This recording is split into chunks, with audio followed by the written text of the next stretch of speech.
नमस्कार ट्रेडर्स। तो ये हमारा फॉरेक्स का दूसरा वीडियो है जहाँ पर हम लोग बिगनर्स लेवल से शुरुआत कर रहे हैं और एकदम बेसिक से हम लोग फॉरेक्स के बारे में जानकारी ले रहे हैं कि किस तरीके से फॉरेक्स क्या चीज़ होता है, किस तरीके से ट्रेडिंग की जाती है और क्या क्या मेजर फैक्टर होते हैं जो कि आपको जानना ज़रूरी होता है एक बिगनर लेवल पर। ठीक है, तो आज ये हमारा ये दूसरा वीडियो है। ठीक है, तो हम लोगों ने पिछले वीडियो में ये सीखा कि फॉरेक्स क्या होता है, ये जान लिया है। ठीक है, और आज हम लोग सीखने वाले हैं पिप्स के बारे में कि फॉरेक्स में पिप्स का क्या रोल होता है, किस तरीके से पिप्स की काउंटिंग की जाती है। ठीक है, तो मैं स्वागत करता हूं आप सभी का जिन्होंने भी अभी तक इस चैनल को सब्सक्राइब नहीं किया है और पहली बार अगर आप वीडियो देख रहे हैं तो प्लीज़ चैनल को सब्सक्राइब कर लीजिए, वीडियो को लाइक कीजिएगा और अगर किसी भी तरीके का डाउट हो तो प्लीज़ कमेंट कीजिए। मैं पूरी तरीके से कोशिश करूंगा कि आपके उस डाउट को मैं क्लियर करूं। ठीक है, तो अभी मैं वीडियो के नेक्स्ट पार्ट में हम लोग जा रहे हैं, तो स्टार्ट करते हैं कि पिप्स क्या चीज़ होता है। ठीक है ना, तो पिप्स का पूरा नाम परसेंट इंच पॉइंट है। ठीक है, तो आप मोटा मोटी समझो कि पिप्स जो होता है ना, वो जो पूरा का पूरा जो प्राइस मोमेंटम है ना, उस प्राइस मोमेंटम का जो सबसे छोटा वाला पॉइंट होता है ना, उसको हम लोग पिप्स में काउंट करते हैं। ठीक है, सबसे छोटा जो बदलाव होता है ना, उसको हम लोग, जैसे कि यहाँ पर आपके सामने यहाँ पर आप देखोगे कि यूरो यूएसडी का चार्ट लगा हुआ है।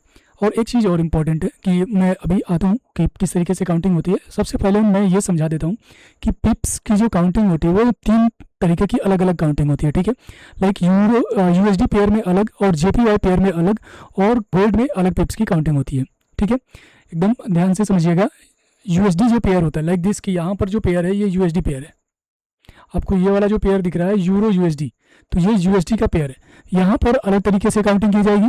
इसके बाद हमारे पास आता है यूएसडी जेपीवाई, उसकी काउंटिंग एकदम अलग की जाएगी। और इसके बाद हमारा आता है गोल्ड। ठीक है, उसकी काउंटिंग अलग। तो इन सबकी पिप्स की अलग अलग काउंटिंग होती है और हम लोग बारी बारी से इस चीज़ को समझ लेते हैं। ठीक है, तो फर्स्ट हम लोग शुरू करते हैं यहाँ पर यूरो यूएसडी के पेयर को। ठीक है, तो हमारे पास सपोज किस तरीके से काउंटिंग होती है, तो एक यूरो यूएसडी का प्राइस कुछ इस तरीके से सपोज चल रहा है। यहाँ पर मैं लिखता हूँ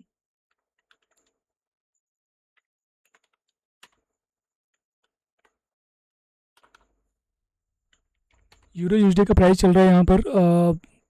अगर मैं इधर इस साइड में अगर आपको दिखाऊं तो वहाँ यहाँ पर आप देख सकते हो कि 1.1527 इतना चल रहा है। तो मैं यहाँ पर इसको लिखता हूँ। ठीक है, 1 पॉइंट, मैं राउंड फिगर में करता हूँ इसको 1.50 एंड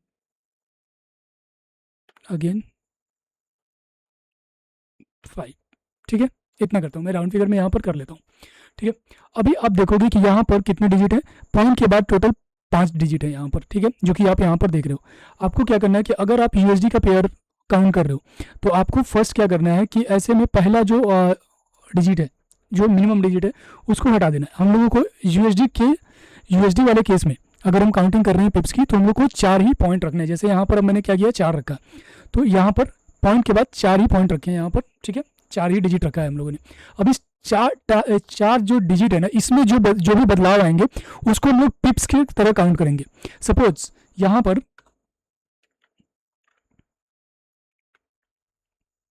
नेक्स्ट जो बदलाव आया है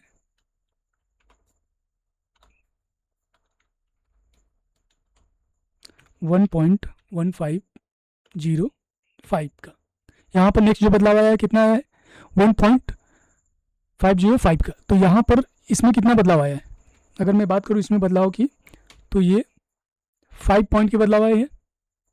राइट, तो ये जो 5 पॉइंट बदला है ना, इसमें इस 4 डिजिट में पॉइंट के बाद ये 4 डिजिट में जो 5 पॉइंट बदला, ये 5 पिप्स कहलाएगा हमारा। ये क्या होगा, 5 पिप्स। मतलब अगर प्राइस में यहाँ पर कुछ भी मोमेंटम हुआ, ये 4 डिजिट में कोई भी मोमेंटम हुआ, चाहे ऊपर या नीचे, मतलब यहाँ पर क्या अभी दिखा रहा है कि 5 डिजिट हम लोग पॉजिटिव में, 5 डिजिट हम अप मोमेंटम में गए हैं, 5 पिप्स हमारा अप मोमेंटम अप है। जैसे अब मैं अगर यहाँ से बात करूँ कि इस लेवल से अगर मैं काउंटिंग करूँ, तो आप यहाँ देखोगे कि 15-24 था। ठीक है, पॉइंट के बाद की अगर मैं बात कर रहा हूँ यहाँ पर, तो 15-24 था, 1.1524। ठीक है, तो यहाँ से यहाँ तक प्राइस आया 15-28 हुआ। ठीक है, तो मतलब यहाँ से यहाँ तक जो 4 पॉइंट बढ़ा है ना, मतलब ये 4 पिप्स यहाँ पर बढ़ा है। ठीक है, तो इस कैंडल ने कितने पिप्स की मूवमेंट की है, 4 पिप्स की, 4 पिप्स की इस कैंडल ने मूवमेंट की है। ठीक है, तो हमको इसी तरीके से नापना है। जैसे कि अगर मैं एक आप लोगों को एक सिंपल एक और उदाहरण देता हूँ कि अगर मेरे पास सपोज 1.160 या चलो 10 करता हूँ, ठीक है। यहाँ पर अब यहाँ से नेक्स्ट जो है ना मूवमेंट करता है प्राइस 1.1595। अभी बताओ इसमें ना कितने पिप्स का मूवमेंट है। यहाँ पर सबसे पहले क्या हुआ, यहाँ पे प्राइस घटी है, राइट। यहाँ पर कितने पिप्स की मूवमेंट है, तो अगर मैं ये जो 1610 से 1595 अगर घटा दूंगा तो मुझको ये पता चल जाएगा कि कितने पिप्स का मोमेंटम है। तो यहाँ पर जो मोमेंटम है ना वो कितने पिप्स का है, -15 पिप्स का, मतलब -15 पिप्स आया है, ठीक है। अभी यहाँ पर माइनस इस वजह से ताकि मैं बता सकूं कि यहाँ पर मार्केट डाउन गया है, ठीक है। कोई जरूरी नहीं है यहाँ पर माइनस लिखने का, यहाँ पर पिप्स को कॉल हम लोग काउंटिंग कर रहे हैं, वो प्लस में हो माइनस में उससे भी फर्क नहीं पड़ता, ठीक है ना। तो यहाँ पर -15 पिप्स की यहाँ पर मोमेंटम में चेंज हुआ है, ठीक है।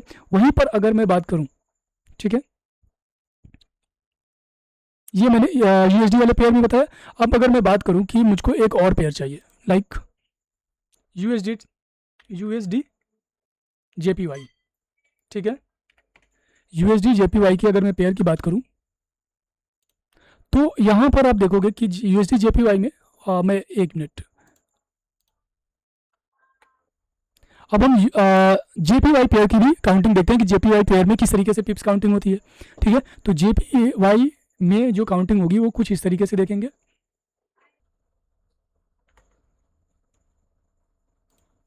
ओके, यहाँ पर मैंने यूएसडी जेपीवाई का चार्ट लगा लिया, ठीक है। अब हम यहाँ पर यूएसडी जेपीवाई का चार्ट यहाँ पर उसकी पिप्स की काउंटिंग करते हैं। तो आपको यहाँ पर यूएसडी जेपीवाई का इस साइड में, ठीक है, यहाँ पर इस जगह पे आपको उसका करंट प्राइस दिख रहा होगा कि किस तरीके से ये प्राइस मूव कर रहा है यहाँ पर, ठीक है। तो यहाँ पर जब आप देख रहे होगे ना तो यहाँ पर पॉइंट के बाद 3 डिजिट है, ठीक है। तो पॉइंट के बाद की हम लोग डिजिट यहाँ पर काउंटिंग करते हैं, ठीक है। तो मैं यहाँ पर यूएसडी जेपीवाई की काउंटिंग बता रहा हूँ किस तरीके से पिप्स की काउंटिंग करते हैं। तो अभी इसकी प्राइस चल रही है 160.666, ठीक है। ये इसका एक्चुअल प्राइस है।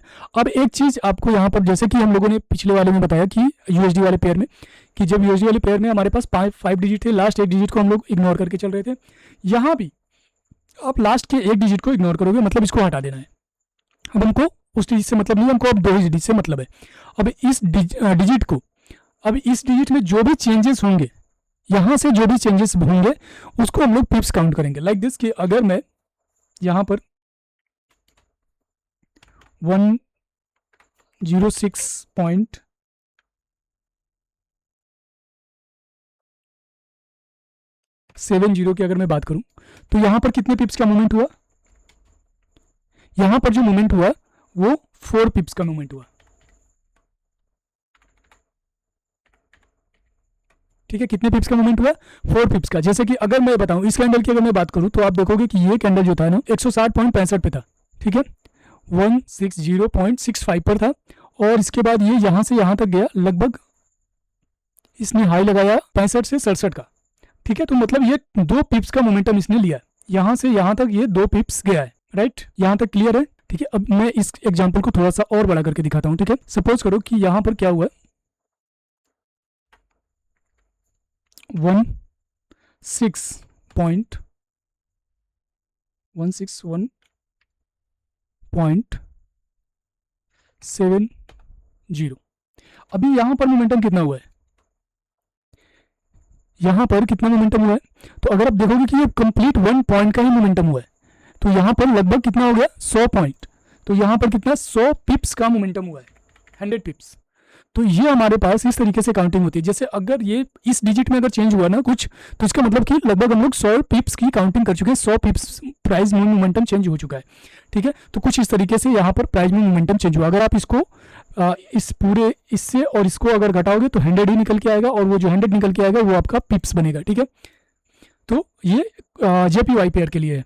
अब हम लोग बात करते हैं कि गोल्ड में किस तरीके से काउंटिंग करते हैं पिप्स को, ठीक है। तो इसके लिए मैं अगेन फिर से गोल्ड का चार्ट ओपन करता हूँ। ये हमारे पास गोल्ड का चार्ट है। गोल्ड का बहुत सिंपल मैं कैलकुलेशन बता देता हूँ, एकदम बहुत सिंपल। गोल्ड आपके पास चल रहा है, एक गोल्ड को हम लोग बोलते हैं XAU USD, ठीक है। इसका कैलकुलेशन अभी इसका जो प्राइस चल रहा है वो 4303 चल रहा है, ठीक है। अब यहाँ पर पॉइंट में चल रहा है एक, यहाँ पर गोल्ड में कितना पॉइंट है, गोल्ड में 3 पॉइंट है, ठीक है। अभी आप सिंपल गोल्ड को कैलकुलेशन को इजी बनाने के लिए हम लोग इन तीनों पॉइंट्स को हटा देते हैं, ठीक है। सिंपल यहाँ क्या करते हैं कि यहाँ पर क्योंकि गोल्ड थोड़ा सा बड़ा नंबर है गोल्ड का, तो यहाँ पर अगर गोल्ड के इस लास्ट वाले डिजिट में कोई भी चेंज आया तो इसको हम लोग 10 पिप्स काउंट करते हैं। मतलब गोल्ड अगर 1 पॉइंट चेंज हुआ तो हम लोग 10 पिप्स काउंटिंग करेंगे। लाइक दिस कि अगर गोल्ड का प्राइस अभी, ठीक है, जैसे अभी जस्ट क्या हुआ कि चल कितना रहा था 43.03, अभी चल रहा है 43.05, ठीक है। तो यहाँ पर ये अभी यहाँ पर कितना मोमेंटम हुआ गोल्ड में 2 पॉइंट का, ठीक है। पिछला 2 पॉइंट का मोमेंटम हुआ, तो यहाँ पर 2 पॉइंट का मोमेंटम हुआ और 2 पॉइंट के मोमेंटम का मतलब है कि 20 पिप्स, कितना 20 पिप्स। अगर गोल्ड में 1 पॉइंट मूव करेगा तो 10 पिप्स। अगर लाइक मैं बात करूँ यहाँ पर कि यहाँ पर अगर 4 का हुआ है, ठीक है, तो मोमेंटम कितना हुआ 1 पिप्स का। मतलब गोल्ड अगर $4,303 से बढ़ के $4,304 पे चला गया तो मतलब 1 पॉइंट वो ऊपर चला गया, और 1 पॉइंट ऊपर जाने का मतलब ये होता है कि उसमें जो पिप्स बढ़े हैं ना वो 10 पिप्स का इजाफा हुआ है, 10 पिप्स का इजाफा हो गया है, ठीक है इसमें। तो यहाँ पर हमारे पास 10 पिप्स बढ़ चुके हैं। अगर यही गोल्ड यहाँ से बढ़ करके सपोज ये 4400 चला जाता है, ठीक है, 4400 चला जाता है, तो यहाँ पर कितने पॉइंट बढ़ा है, यहाँ पर 4304 से हम लोग 4400 तक अगर जाते हैं तो हमारा जो पॉइंट है वो बढ़ के चला गया है 96, और 96 कितना पिप्स हो जाएगा वहां पर 960 पिप्स। कितना पिप्स हो जाएगा यहाँ पर 960 पिप्स हो जाएगा। प्राइस में मोमेंटम कितना है 960 पिप्स का। तो इस तरीके से हम लोग गोल्ड की काउंटिंग करते हैं। अब जब हम लोगों ने तीनों पेयर समझ लिए हैं कि किस तरीके से काउंटिंग होती है, ठीक है, हमको क्या करना होता है कि अगर आपको और भी ज़्यादा इजी अगर समझना नहीं है कि कौन से पेयर्स को हम लोग निगलेक्ट करें, अगर आप भूल रहे हो तो आप यहाँ पर अगर जब आप वो चार्ट ओपन करते हो ना तो यहाँ पर दिखेगा, ठीक है, यहाँ पर दिख जाएगा। इसमें जो सबसे छोटा वाला ऊपर में हिस्सा है ना उसको इग्नोर करना है और बाकी आप एक्टिव रह सकते हो, ठीक है। सबसे छोटा वाला हिस्से को इग्नोर करना होता है, ठीक है। हालांकि बहुत इतना इजी वे में मैंने समझाया है कि मुझे लगता है कि बहुत अच्छे से याद हो जाना चाहिए आप लोगों को, ठीक है। अब बात करते हैं कि यहाँ पर हम लोग प्रॉफिट की काउंटिंग कैसे करेंगे, तो उसके लिए हम लोगों को लॉट साइज का जानना बहुत ज़रूरी होता है, ठीक है। तो हम लोग नेक्स्ट वीडियो में ना लॉट साइज के बारे में पढ़ेंगे कि किस तरीके से हम लोग प्रॉफिट काउंट करें। सपोज मान लो कि गोल्ड में अगर ये मोमेंटम 4304 से मतलब 4303 से 4304 तक अगर गया, $1 में अगर मोमेंटम हुआ है तो आपको कितना अमाउंट आप या किस तरीके से कितना लॉट आप बाय करते हो तो कितने का प्रॉफिट आपको होगा, ये हम लोग नेक्स्ट वीडियो में समझेंगे। कि मैं चाहता हूँ कि वीडियो बहुत बड़ा ना हो और बहुत छोटा छोटा हम लोग पार्ट में करके सीखे, जैसे 10-15 मिनट से ज़्यादा का वीडियो बड़ा ना हो। पिछला वीडियो ऑलरेडी बड़ा हो गया था, तो हम लोग इस वीडियो को इतना ही रखते हैं। नेक्स्ट में हम लोग समझेंगे कि कितने पिप्स के मोमेंट पर कितना का प्रॉफिट होगा, लॉट साइज क्या रखेंगे, ये सारी चीज़ें हम लोग नेक्स्ट वीडियो में ज़रूर कवर करेंगे। तो प्लीज़ अगर आप लोग अगर इस वीडियो को पहली बार देख रहे हैं, इस चैनल पर पहली बार आए हैं, तो वीडियो को लाइक कर दीजिए और चैनल को सब्सक्राइब कर लिए। मिलते हैं नेक्स्ट वीडियो में, तब तक के लिए बाय बाय।